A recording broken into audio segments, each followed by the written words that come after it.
Hi! Welcome ulit sa aking channel. Ang lulutuin ko ngayon, beef ribs, caldereta. Ito yung ating ribs. Bali ang gagawin natin, pakukuluan muna natin ng mga 10 minutes para mawala yung excess na dugo. So, tara, samahin niyo ako. Bali, nagpakulo na ako ng tubig. Ito siya. Ilalagay natin yung ating ribs. Pakuluan lang natin mga 10 minutes para mawala yung dugo ba.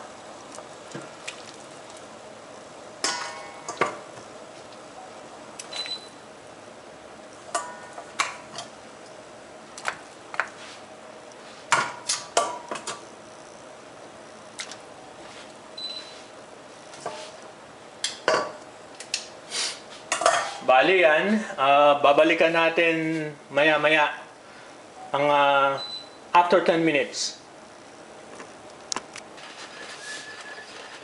So ito na, kumukulo na, and then 10 minutes na. So ito bali yung sinasabi ko sa inyong tatanggalin natin. Ito.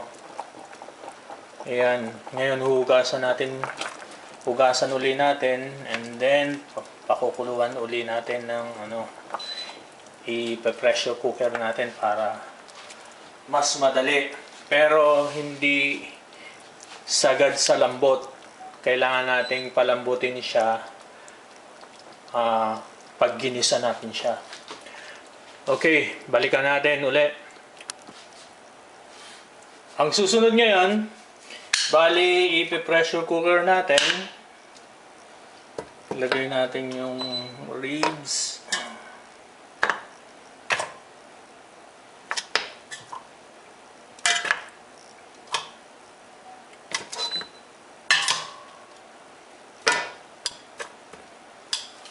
Tapos, lalagyan natin ng half cup of pineapple juice. And then, 1 tablespoon of soy sauce.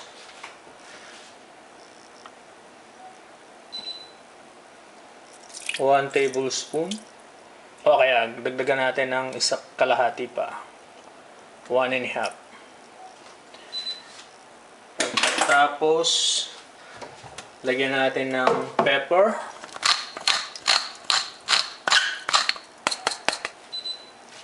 And then, konting salt.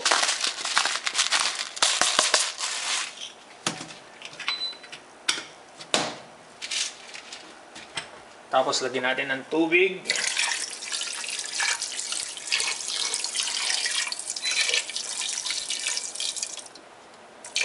Ayan, pwede na yan. Pagkatapos, bali, palalambutin natin siya ng 15 to 20 minutes. Hindi natin siya isasagad sa lambot kasi gigisa natin mamaya para palalambutin uli natin siya doon para sumiksik yung lasa ng mga ingredients. Anyway, isasara na natin.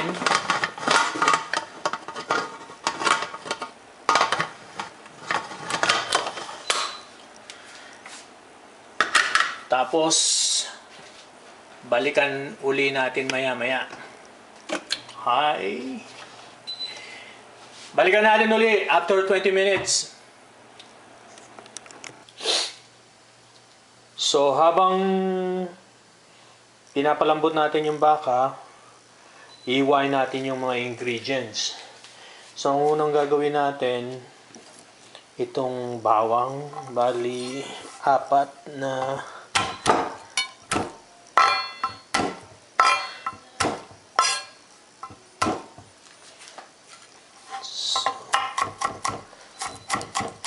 Apat o 5, it's up to you kung ilan ang gusto nyo. Pero okay na siguro ang 4.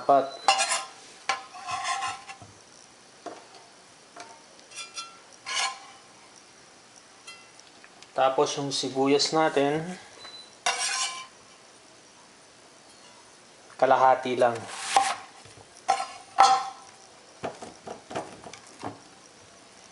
So, ang gagawin natin sa sibuyas, gagawin natin siyang cube. Kasi malalaki yung hiwa ng ating karne. Ribs kasi siya. And then, yung ating bell pepper, kalahati lang. So, dahil yung slice ng ating ribs pahaba, so pahaba rin ang ating slice ng bell pepper. And then yung ating carrots, okay na to.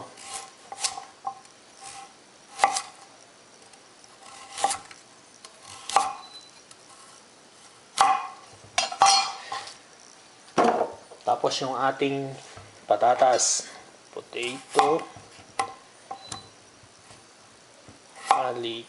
pa-slide din.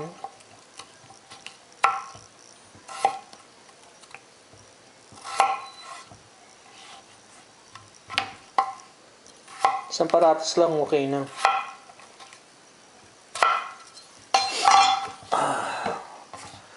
And then yung ating, syempre, chilli. Okay na ako sa isa. Kayo, kung gusto niyo ng mas marami,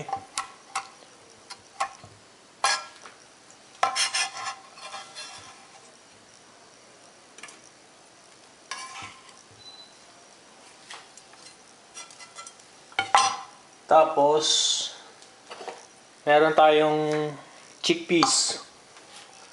Siguro lalagyan lang natin ng mga, tignan natin, mga tatlong teaspoon, 3 teaspoon. Tapos, and then meron tayong half cup of tomato sauce. At meron din tayong liver spread. As usual, yung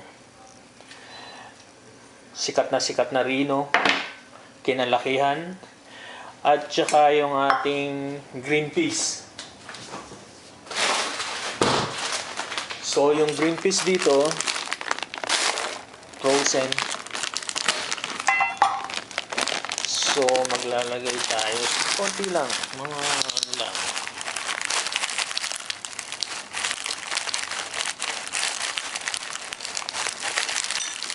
Siguro, tama na yan.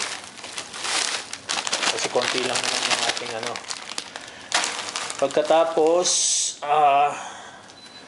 gagamit din tayo ng butter o margarine. And then, meron din tayong cheese po para sa last yun. So, tara. Siguro, malambot na yun. Igigisa na natin. So, ang next step natin ay igigisa na natin. Bale, maglalagay tayo ng konting oil. At saka, kung meron kayong butter, pwede din. Pwedeng margarine.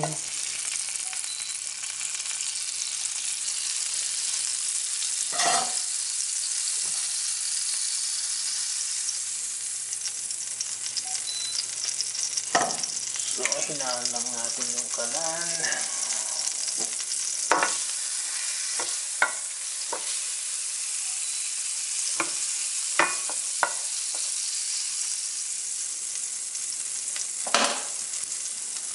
So, ipiprito muna natin yung ating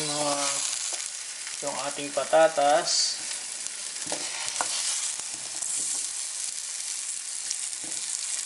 Carrots. Tsaka yung bell pepper natin.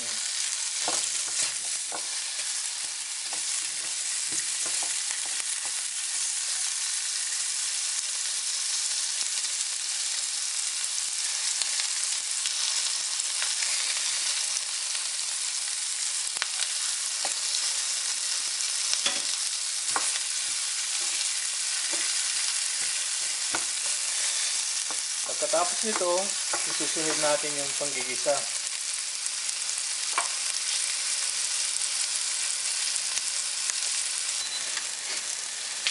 So ngayon okay na sila. Bali tanggalin muna natin.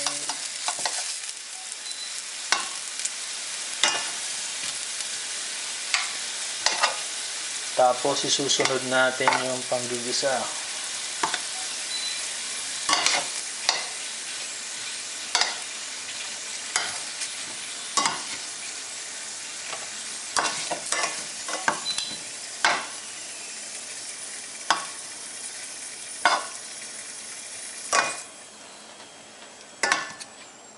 Ngayon, igisa na natin bawang sibuyas,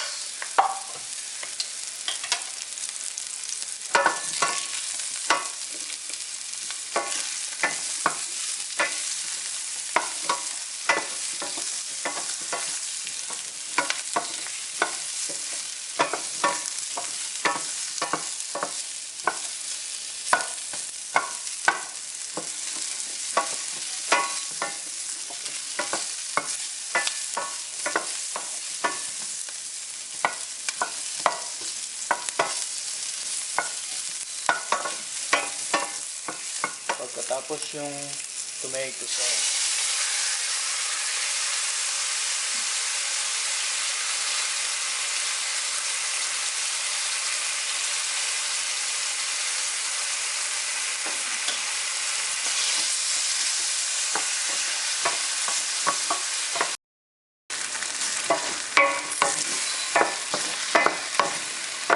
Susunod natin yung broth niya, yung pinagpakuluan kanina.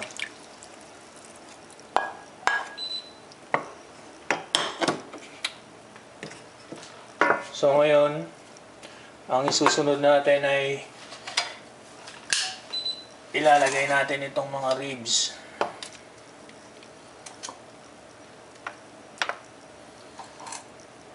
Kasi itong mga ribs na to, hindi pa talagang malambot to.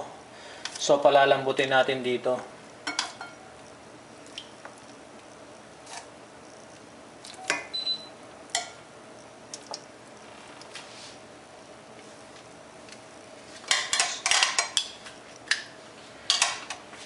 Tapos lalagyan natin siya ng pepper. Yung salt mamaya na. And then i-cover natin. Tapos maya-maya babalikan natin.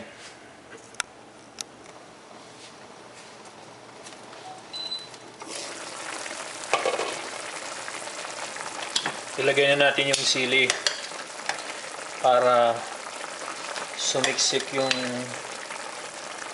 pagka-spicy niya.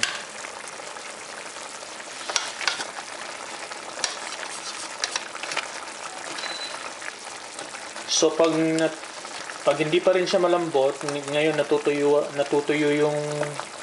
natutuyuan siya. So dagdagan lang yun ng tubig kung kinakailangan. So sa ngayon okay lang siya.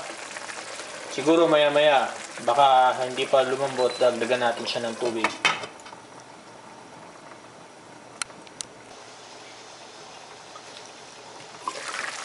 Ilagay na natin yung liver spread. So, maglalagay tayo, kalahati lang. Okay na yung kalahati. Ngayon, kayo, kung marami kayong lulutuin, pwede nyo ilagay yung buo. Kasi konti lang to eh. Pang 2 tao lang to.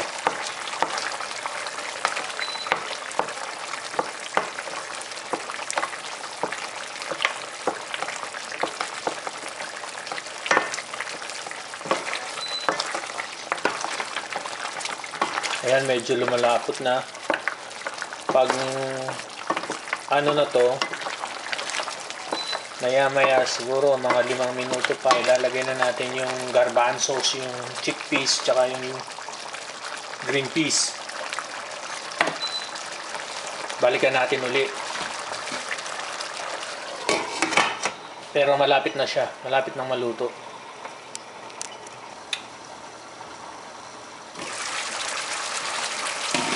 ilalagay na natin yung green peas natin.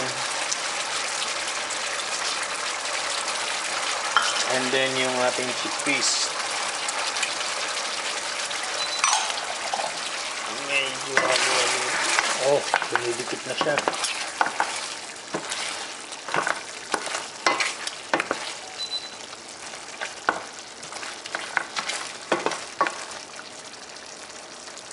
So, another 2 minutes.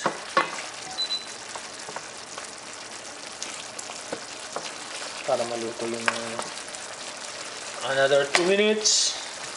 Luto na siya.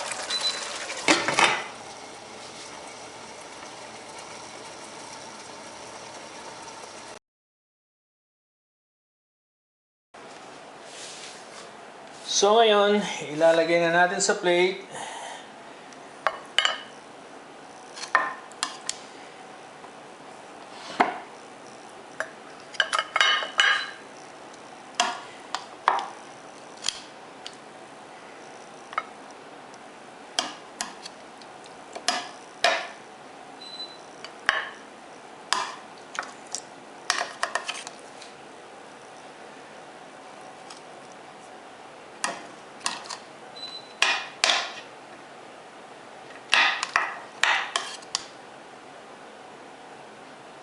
So, ayan. Tapos,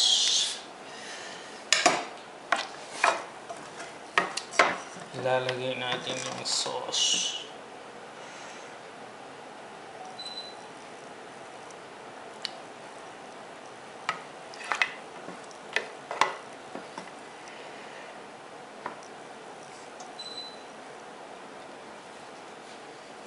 And then,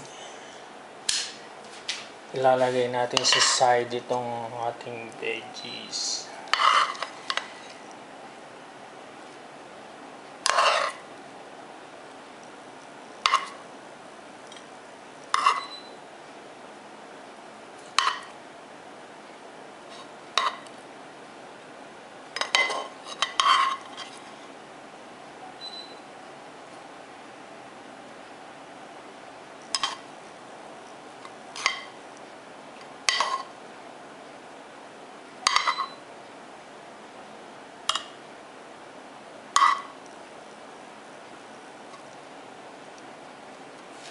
Okay.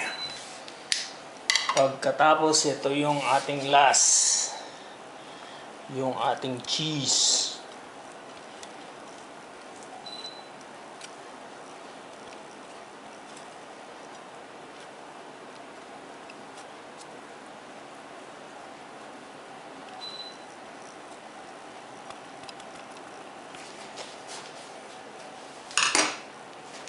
So, ayan na yung ating beef caldereta ribs. So, sana may natutunan kayo. Hanggang sa susunod na video. So, huwag kalimutan mag-subscribe, i-like at i-share. Maraming salamat.